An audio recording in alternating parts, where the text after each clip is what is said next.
우리 오늘 같이 말씀 함께 읽겠습니다. 사도행전 6장 8절에서 15절 말씀 읽겠습니다. 스데반이 지혜와 성령으로 말함을 그들이 능히 당하지 못하여 사람들을 매수하여 말하되 이 사람이 모세와 하나님을 모독하는 말을 하는 것을 우리가 듣노라 하게 하고 백성과 장로와 서기관들을 충동시켜 와서 잡아가지고 공회에 이르러 거짓 증인들을 세우니 이르되 이 사람이 이 거룩한 곳과 율법을 거슬러 말하기를 마치 아니하는도다.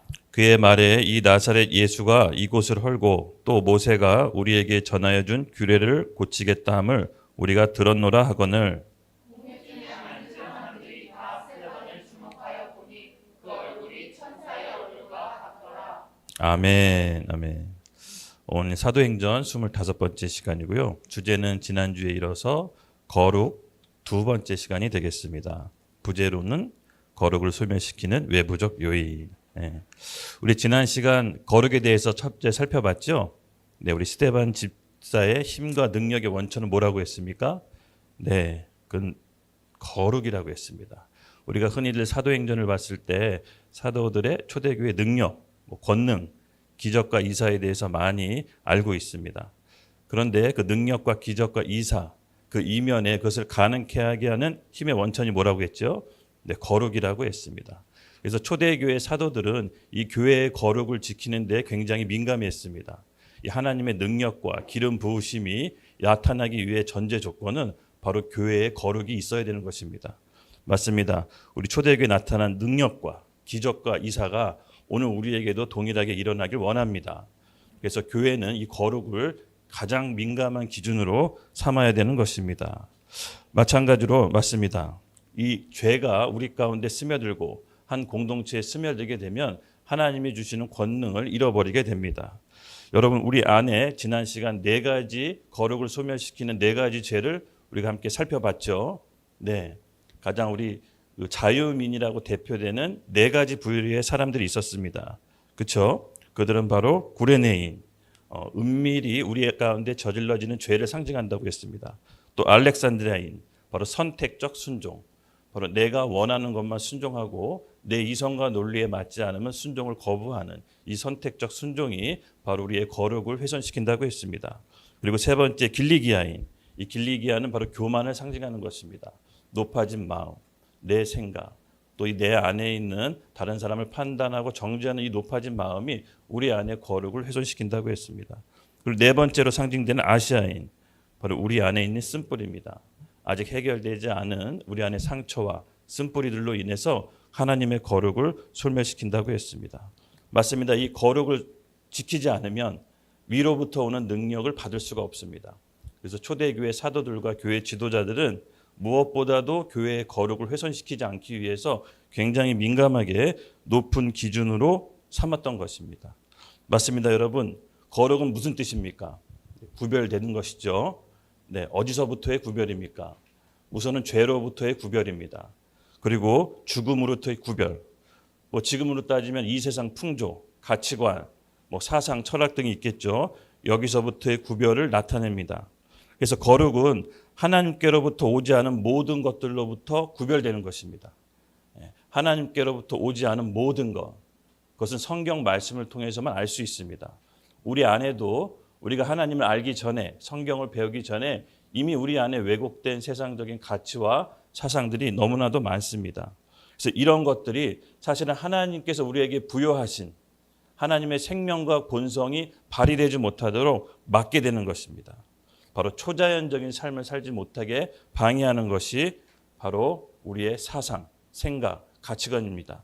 그래서 여러분, 하나님께로부터 오지 않은 모든 것들로부터 구별될 때, 즉 거룩해질 때 하나님께서 주시는 신령한 능력을 우리가 유지하고 나타낼 수가 있는 것입니다. 그래서 여러분, 이 크리스찬들 우리가 이 부분에 대해서 정말 간과해서는 안 됩니다. 사실 하나님께로부터 우리가 부름 받았다는 것은요, 거룩하기를 요구하시는 겁니다. 그리고 하나님께서 우리를 거룩하심을 요구했을 때 우리에게 사명을 주십니다. 사명. 즉 해야 될 일이 있는데 그 해야 될 사명을 완수하기 위해선 우리에게 요구하시는 게 있습니다. 바로 거룩인 것이죠. 우리 레위기 14장 45절 말씀 같이 함께 살펴보도록 하겠습니다. 함께 읽겠습니다. 시작.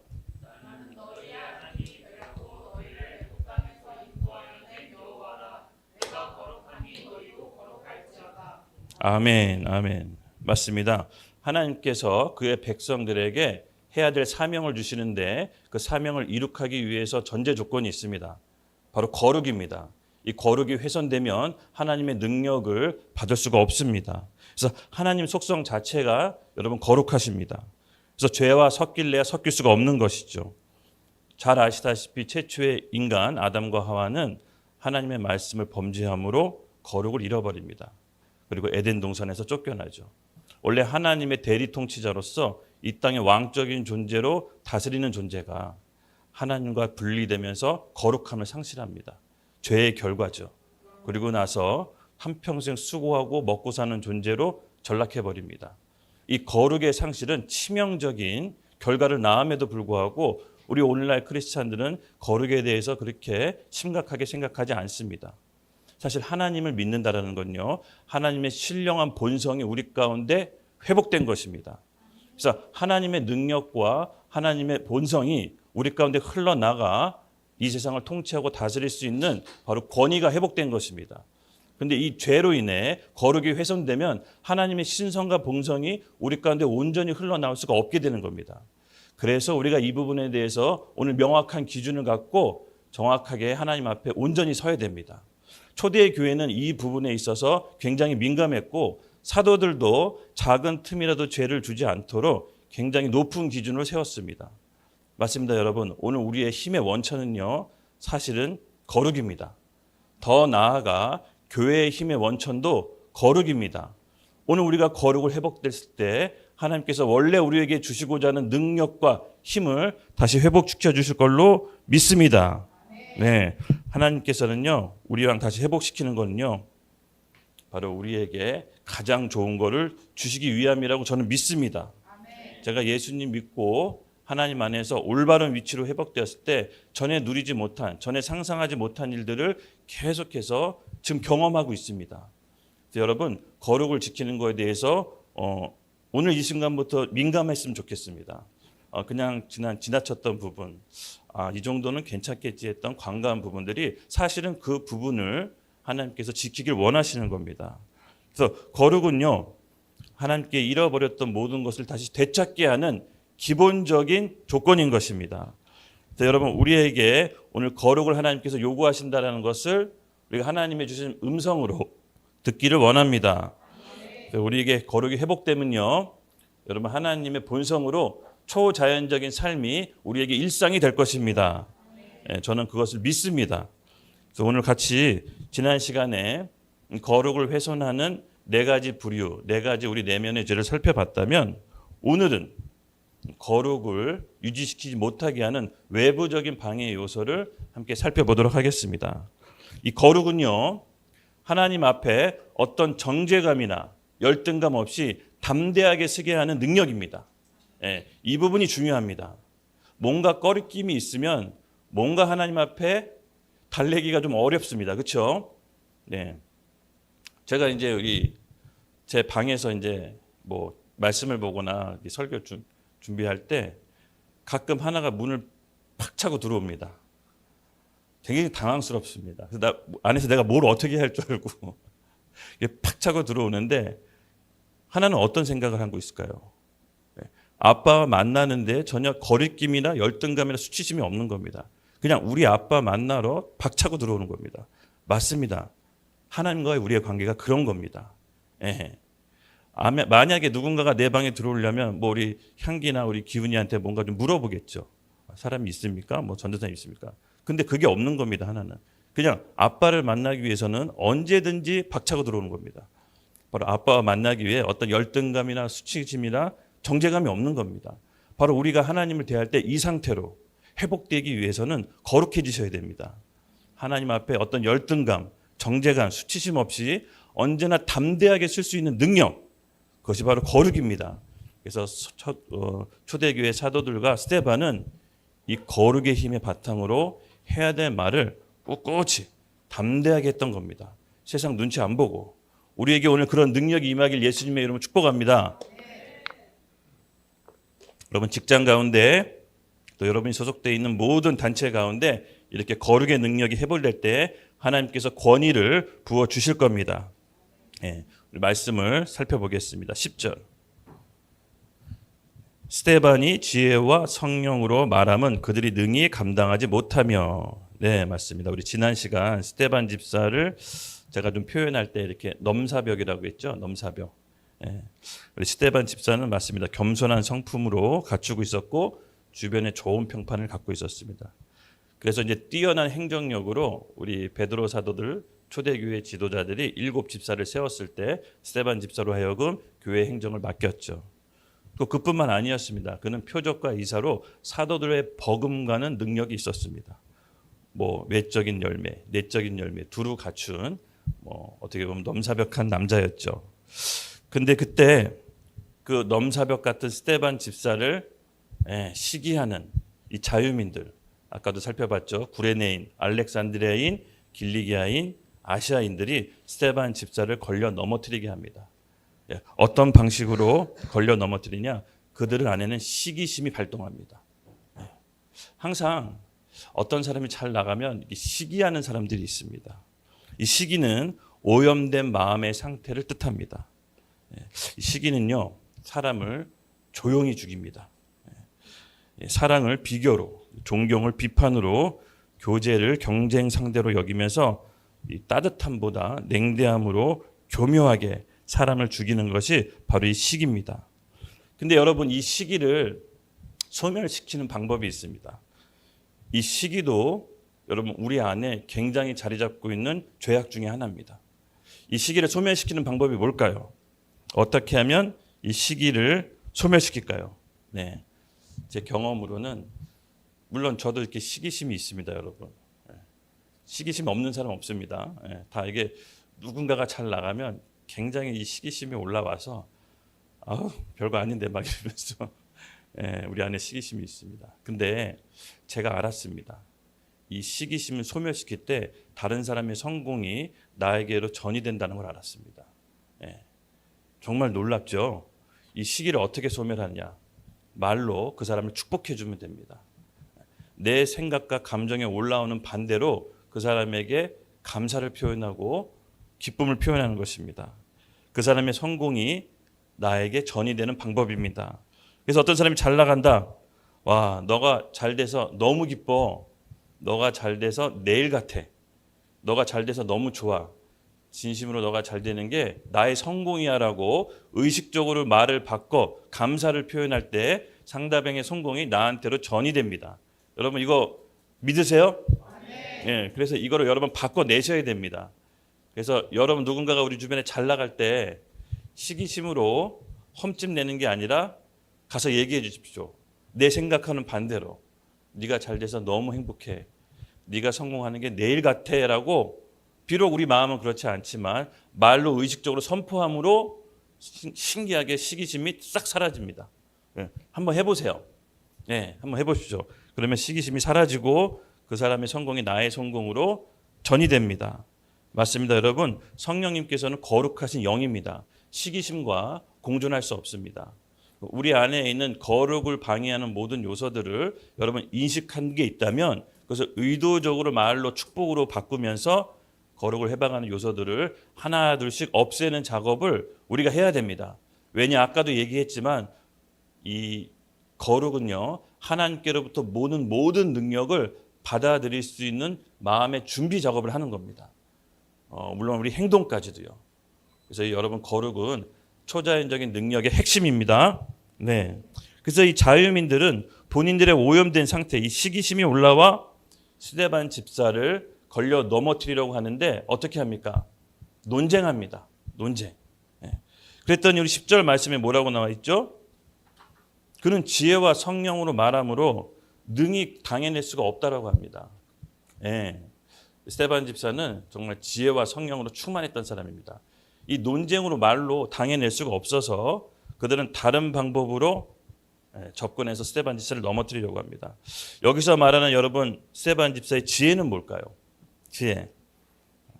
우리가 보통 크리스찬들한테 이런 말 많이 하잖아요. 그렇죠? 뱀처럼 지혜롭고 비둘기처럼 순결하라. 지혜는 문제를 해결하는 능력이라고 전에 말씀드렸습니다. 예. 여러분 우리가 뱀처럼 지혜롭고 비둘기처럼 순결하라고 할 때 이 말을 잘 이해해야 됩니다. 어떤 처세술을 말하는 게 아니에요. 그때 상황을 모면하기 위해서 어떤 처세술로 피해가는 게 아니에요. 지혜는 하나님께 의지하는 표현이에요. 내가 지혜롭다고 하는 것은 사람들을 의식하지 않는 게 아니야. 하나님을 의지하고 그분께 내 삶을 맡기는 겁니다. 이게 지혜로운 겁니다. 그래서 우리는 지혜롭다고 했을 때 어떤 위기를 모면하려고 처세술을 펼치는데 그것은 성경에서 말하는 지혜가 아닙니다. 우리 사도행전 강해를 오래 쭉 하고 있죠. 여러분 베드로와 사도들이 시종일관 어떤 모습을 보입니까? 그들이 늘 말씀에 지혜로 충만했다고 합니다. 근데 그들의 행동을 보십시오. 어떤 위기 상황이나 어려운 상황 가운데 그것을 빠져나가려고 처세술을 펼칩니까? 아닙니다. 아닙니다. 그들의 지혜는 하나님을 기쁘게 하는 데 초점을 맞춥니다. 하나님이 이 순간 내가 뭘 했을 때 기뻐하실까? 바로 하나님 중심의 신앙으로 그들의 삶의 지혜로 완성하는 것입니다. 그래서 여러분 우리가 지혜롭다고 하는 것을 잘 이해해야 됩니다. 성경에서는 하나님을 경외하고 의지하는 게 진짜 지혜고 힘의 원천인 것입니다. 우리 시편 111편 시편 10절 함께 읽겠습니다. 시작.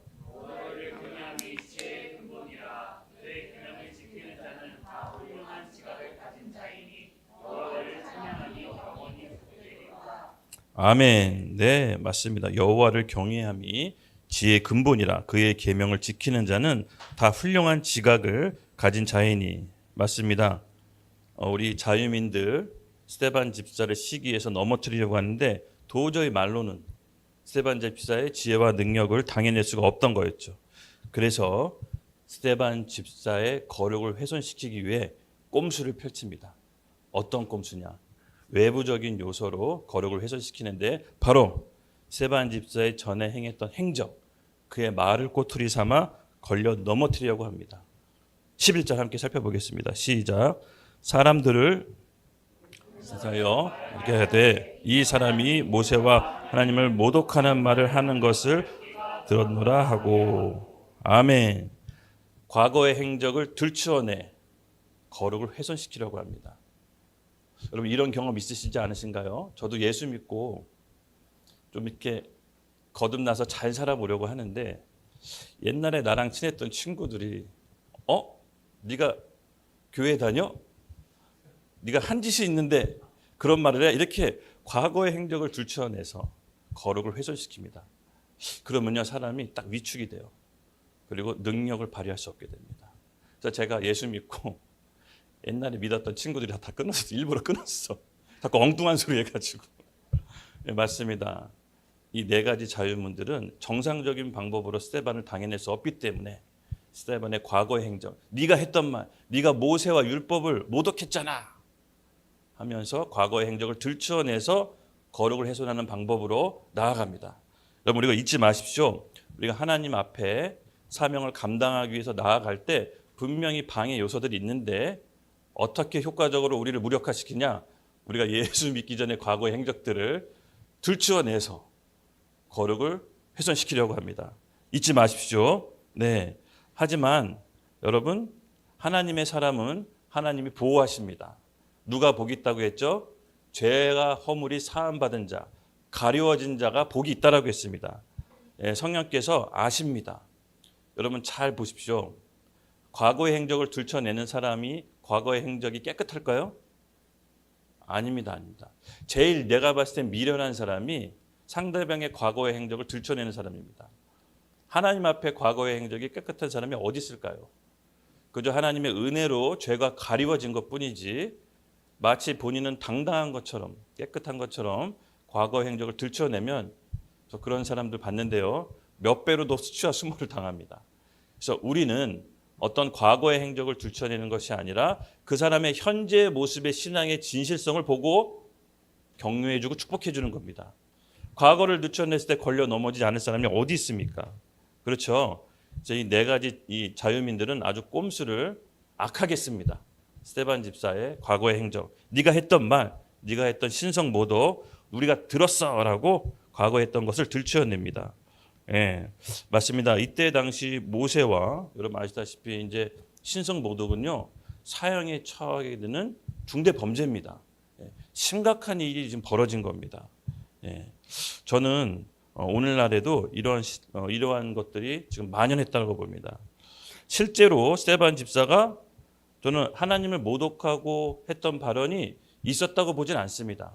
다만 어떤 발언에 대해서 좀 문제를 삼아서 전체 프레임을 씌워서 스데반 집사가 하나님을 모독했다라고 이제 프레임을 씌우는 거죠.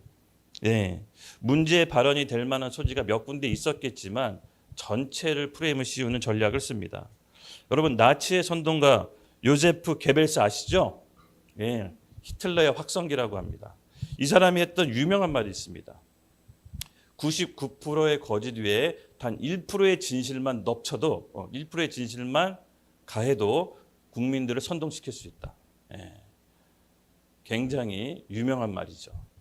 맞습니다, 여러분. 똑같이 이 스데반 집사를 모함할 때 모든 99%의 거짓 위에 프레임을 씌우고 특정 사실 1%만 덮어 씌운 다음에 스데반 집사를 선동을 하는 겁니다. 어떻게? 예, 여러분 굉장히 심각합니다. 오늘 우리는 이러한 현실을 묵도하고 있습니다.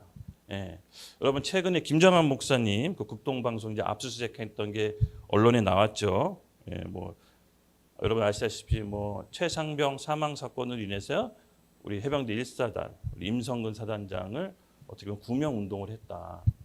그것을 이제 프레임을 씌워가지고 예, 극동방송을 이제 압수수색했습니다. 근데 여러분 잘 보십시오. 이 사건의 본질은 사실은 그게 아닙니다.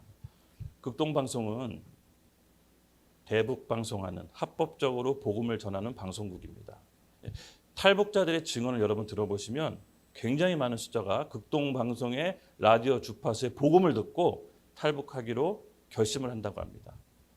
극동방송의 사명은 이 공산권 국가에 주파수를 쏴서 복음을 전하는 것입니다.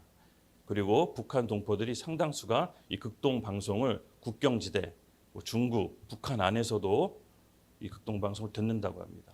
극동방송의 사명은 바로 복음 전파와 북한 동포의 해방에 있는 것입니다. 이것을 알았던 거죠. 최근에 현 정권은요, 아시다시피 여러분 북한 주민 6명을 북송시켰습니다. 예. 그리고 대북 전단 확성기를 중단시켜 버렸습니다. 예. 여러분 이런 모든 것들이 친북 성향의 정책인 것입니다. 그랬을 때 극동방송은 눈에 가시가 됐겠죠. 왜냐하면 합법적으로 복음을 라디오 주파수로 전했기 때문입니다. 그래서 어떤 식으로든 제동을 거는 것이었습니다. 저는 오늘 이 스데반 집사의 이 얘기를 보면서 딱 이 극동방송이 생각이 나더라고요. 물론 뭐가 1%가 뭐가 있었겠죠. 뭘 있을 수도 있습니다. 근데 그것을 통해 전체를 호도해서 마치 극동방송이 최상병 사건과 연루된 것처럼 프레임을 씌우는 겁니다. 저는 이것은 전형적인 전체주의 수법이라고 봅니다. 근데 이것은요, 복음을 전하는 극동방송의 사명을 무력화시키는 겁니다. 특히 북한 동포의 해방을 위해서.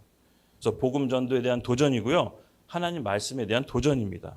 그래서 저는 이것을 우리가 명백하게 진리를 분별할 줄 알고 기도로 하나님께 호소해야 될 줄로 믿습니다.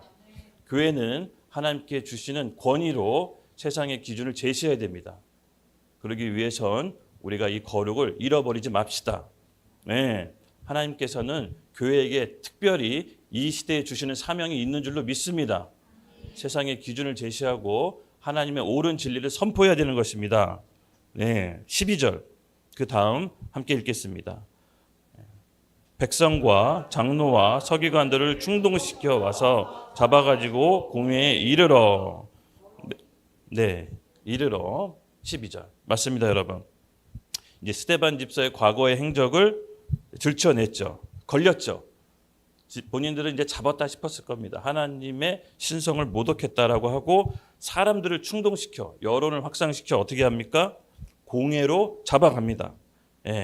예전이나 지금이나 똑같은 것 같아요. 여론을 호도시켜서 어떤 빌미를 제공해서 악의적인 프레임을 씌우는 겁니다. 전 대표적으로 옛날에 충격적이었던 게 광우병. 광우병, 미국산 쇠고기 먹으면 다 광우병 걸려서 뇌가 뻥끗난다고 얘기 들었는데 정말 그런 줄 알고 미국산 소고기 오면 안 되는데 왜 정부가 미국산 소고기 수입을 허용하지? 라고 생각을 했었습니다.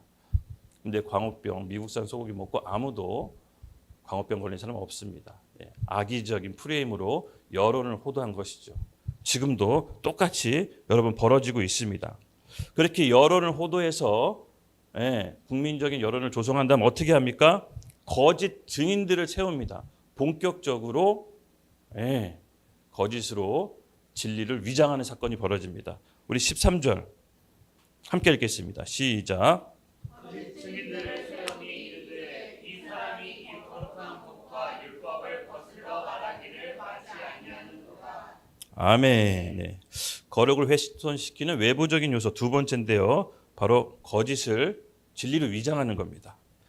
스데반 집사의 힘의 원천이 거룩이라는 것을 누구보다도 잘 알고 있었기 때문에 그 거룩을 훼손시키기 위해서 이제는 거짓 증인들을 세워서 진리로 위장시키는 일을 합니다. 노골적으로 아예 이제는 거짓말로 스데반 집사를 모함하기 시작합니다. 14절 함께 읽겠습니다. 그의 말에 이 나사렛 예수가 이곳을 헐고 또 모세가 우리에게 전하여 준 규례를 고치겠다 함은 우리가 들었나 하거늘 노골적으로 여러분 이게 뭐냐면 노골적인 거짓말입니다. 제가 성경을 찾아서 말씀드리겠습니다. 스데반 집사는 나사렛 예수가 이곳을 헐고 이곳은 이제 성전인 거죠. 성전을 헐라고 한 게 아니었습니다. 근데 이것을 완전히 거짓으로 선동합니다. 또 모세가 우리에게 전하여 준 규례를 고치겠다. 예수님께서는 율법을 헐려고 하지 않았습니다. 율법을 되려 완성시키러 왔다고 합니다. 맞습니다. 바로 이 악의적인 거짓 증인들이 일어나서 진실을 왜곡시키고 진리를 호도합니다. 우리 요한복음 2장 19절 함께 읽겠습니다. 시작. 예수께서 대답하여 이르되 너희가 이 성전을 헐라 내가 사흘 동안에 일으키리라. 22절 읽겠습니다. 죽은 자 가운데서 살아나신 후에야 제자들이 이 말씀하신 것을 기억하고 성경과 예수께서 하신 말씀을 믿었더라. 아멘. 실제로 성전을 헐라고 말씀하신 게 아니라 자기 몸인 성전을 얘기한 겁니다.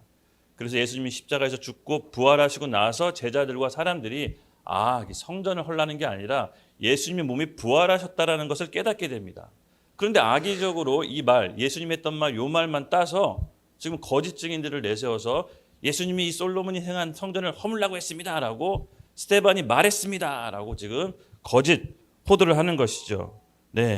아마 성경에는 구체적으로 나와 있지 않지만 저는 좀 상상이 됩니다. 예수님이 그때 말했을 때 우리 제자들이 옆에 있었겠죠. 이 성경에 나옵니다. 제자들이 예수님이 하신 말씀을 기억하고 그리고 제자들에게 이 예수님 때 당시의 상황을 스데반 집사가 들었겠죠. 그래서 이 들은 거를 아마 사람들에게 전파했을 겁니다. 예수님이 성전을 헐라고 했습니다. 근데 예수님이 성전이 헐라고 한 건 본인 몸을 당해서 말한 겁니다. 그리고 그분은 부활하셔서 십자가에서 사망 권세를 이기셨습니다. 아마 전체 내용에서 앞부분을 따서 성전을 헐라고 했습니다라고 거짓 증인들을 세웠던 것입니다. 맞습니다. 또한 모세가 우리에게 전하여 준 규례를 고치겠다면 우리가 들었노라.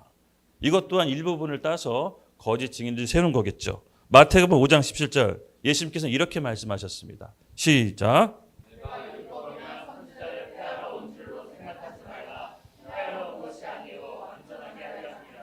아멘. 지금이나 예전이나 똑같습니다. 이 말씀만 쏙 빼고 본인들이 유리한 말로써 거짓 증인을 세워서 스데반 집사를 지금 모함하고 있는 것입니다. 정상적인 방법으로 이길 수 없기 때문에 이런 방법들을 쓰는 것입니다. 즉 그들은 타겟은 뭐냐? 스데반의 거룩을 훼손시켜서 스데반이 능력을 발휘하지 못하도록 하는 것이었습니다. 스데반은 예수에 관한 모든 것을 사도에게 직접 들었으므로 복음을 담대하게 증거했습니다. 결국 그의 힘의 원천은 여러분 거룩이었고 거짓으로 위장시켜 이 거룩을 훼손시키기 위해 가장 악랄한 방법으로 거짓 증인을 세워서 호도하고 있는 것입니다.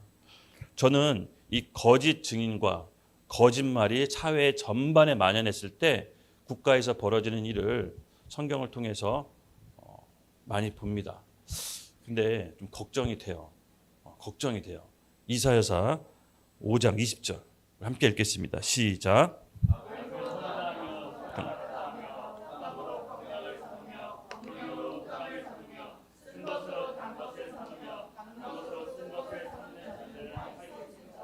아멘. 여러분 여기서 화는 뭘까요? 이사야 선지자가 말했던 화는 전쟁입니다. 전쟁.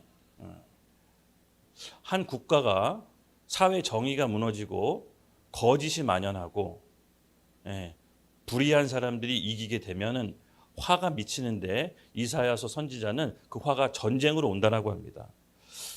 불의한 재판이 일상이 되고 거짓 증인들이 일어나서 진리가 여러분 호도되고 말씀이 땅에 떨어지기 시작하면 그것이 문화가 되고 사회 풍조가 되면 한 국가가 전쟁으로 치닫게 되는 겁니다. 이것은 영적인 원리입니다.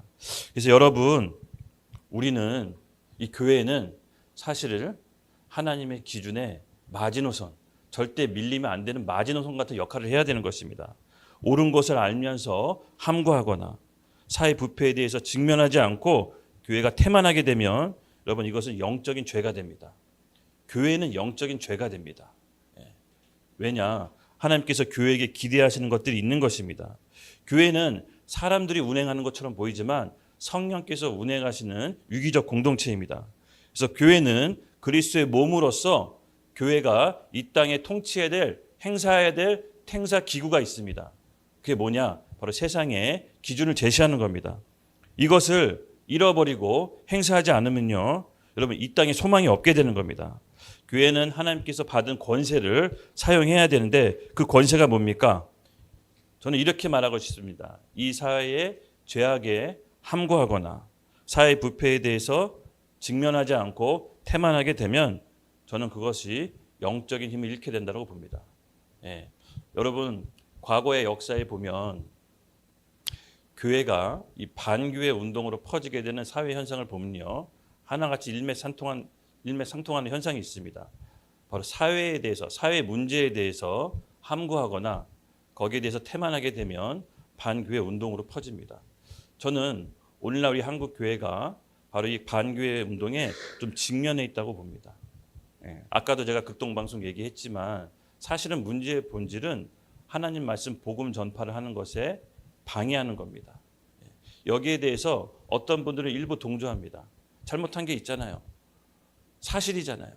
왜 뭐 사실일 수 있습니다. 근데 제가 얘기하고 싶은 건 바로 그겁니다. 누구든지 죄 없거든 돌로 이 여자를 치라는 예수님 말씀처럼 그렇다면 본인들은 깨끗하냐 이 말입니다. 아니죠. 하나님의 은혜로 죄가 가리워진 겁니다. 교회는요, 하나님의 권위를 받고 세상의 기준으로 말씀을 제시해야 되는 것입니다. 교회가 이 영적인 힘을 잃어버리면 이 세상은요, 죄악으로 치닫게 될 수밖에 없습니다. 그래서 여러분 영적인 힘이 있는 교회는요, 말의 메시지에 있습니다. 제가 어느 날 성경을 읽을 때 이 침례 요한을 표현할 때요, 여자가 낳은 자 중에 가장 큰 자가 침례 요한이라고 합니다. 제가 좀 궁금했습니다. 여자가 낳은 자 중에 가장 큰 자가 왜 침례 요한일까? 능력 있는 선지자들 굉장히 많았잖아요. 모세는 홍해를 가르고 이집트에서 자기 백성을 탈출시키고 뭐 엄청난 기적을 행하고, 여러분 엘리야는 하늘로 올라갔잖아요. 그렇죠? 엄청난 권능과 기적으로. 근데 모세는 딱히 그런 게 없는데 침례 요한은 딱히 그런 게 없는데 왜 여자들 낳은 자 중에 가장 큰 자라고 했을까? 저는 침례 요한이 했던 메시지에 있다고 봅니다. 침례 요한이 했던 메시지가 뭐냐면요, 가장 강력한 시대적인 메시지였습니다. 회개하라, 천국이 가까이 왔다. 하나님 나라가 임할 거다. 저는 선지자의 능력은요, 그들이 행한 능력이 있지 않다고 봅니다. 바로 그가 말했던 메시지에 있다고 봅니다. 그래서 하나님이 여자가 낳은 자 중에 가장 큰 자라고 했던 겁니다. 그는요, 시대적인 메시지를 한 겁니다. 곧 천국이 임할 텐데, 하나님 나라가 임할 텐데 너희가 회개하고 돌아서라. 이 세상 풍조로부터, 가치로부터, 하나님께 반대되는 모든 것로부터 회개하고 돌아서라. 이 메시지에 저는 그 선지자의 크기가 있다고 봅니다. 맞습니다, 여러분. 교회의 권능이 있고 교회의 힘이 있다는 것은 세상으로부터 전달해 줄 메시지가 있다는 겁니다. 여러분, 우리가 이 교회가 그런 역할을 했으면 좋겠습니다. 그리고 여러분 한 분 한 분이 있는 곳에서 그런 역할을 했으면 좋겠습니다. 지금은 우리에게 하나님께서 특별한 은혜를 부어주실 때라고 저는 믿습니다. 네, 거룩을 우리가 정말 잃어버리지 않도록 뼈를 깎는 심정으로 하나님 말씀 앞에 기초를 다시 세웁시다. 네, 교회는요, 사람을 기쁘게 하는 것이 아니라 하나님을 기쁘게 하는 곳입니다. 하나님 중심의 신앙으로 우리가 회복돼야 되는 줄로 믿습니다. 네, 거룩을 상실하면 하나님 임재도 상실하게 됩니다. 네, 개교의 중심, 교회 성장, 위주의 목회, 십자가의 길보다는 안락함, 사명보다는 마케팅, 자원과 헌신보다는 막 서비스 쪽으로 교회가 가고 있습니다. 여러분, 안 됩니다. 이 피상적이고 감성적인 신앙, 그리고 사람 중심의 신앙에서 말씀과 자기 부인의 영성을 다시 회복시키고 교회는 이것을 가르쳐야 되는 것입니다. 그랬을 때 저는 교회의 거룩이 회복되는 줄로 믿습니다. 말로는 우리가 천국을 얘기하지만 세상을 포기하지 못하는 우리 안에 모든 것들이 있습니다. 네, 지식 추구의 영성도 이제는 내려놔야 됩니다. 하나님의 초자연적인 역사를 우리가 사모하고 구해야 됩니다. 네, 이 모든 것들은 여러분 거룩에 기반되어야지만 할 수 있는 것입니다. 저는 오늘 우리 한국의 교회가 이 거룩의 능력을 회복하기를 예수님의 이름으로 간절히 기도할 겁니다. 그래서 기도하고 예배하고 말씀 물론 중요하지만 우리가 아까도 얘기했지만 이 거짓된 포장된 위선, 거짓에 포장된 진리를 우리 안에서 다 내어 쫓아야 됩니다. 예, 우리 찬양으로 마지막으로 기도할 텐데요. 예, 저는 이 모든 모함을 견뎌내고 스데반 집사가 다음 주에 살펴본 이 설교에 큰 감명이 받았습니다. 예, 본인이 돌에 맞아 죽을 수 있는 투석형 앞에 서 있는 이 절대절명의 순간에서 스데반 집사는 다른 사도들이 걸었던 길을 그대로 쫓아갑니다. 하나님이 기뻐하시는 길로 선택하죠. 예, 그는 힘의 원천은 뭡니까? 거룩입니다. 거룩. 결국 눈에 보이는 이적과 능력도 하나님께서 거룩할 때 주시는 선물인 것입니다. 예, 15절입니다. 사람들은 스데반의 설교를 보고 앞서기 전에 스데반의 얼굴을 보고 놀랍니다. 저는 이 얼굴이 오늘 우리 교회의 얼굴이 되었으면 좋겠고 각 사람 여러분 가운데 얼굴이 되었으면 좋겠습니다.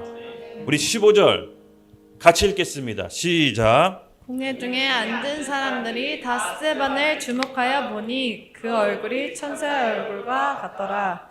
아멘, 아멘. 우리의 거룩이 외적으로 나오는 겁니다. 그의 얼굴이 천사와 같이 빛난다고 합니다. 여러분, 우리가 이것이 너무나 사모되지 않습니까? 예, 우리의 힘과 능력의 원천은 거룩에 있습니다.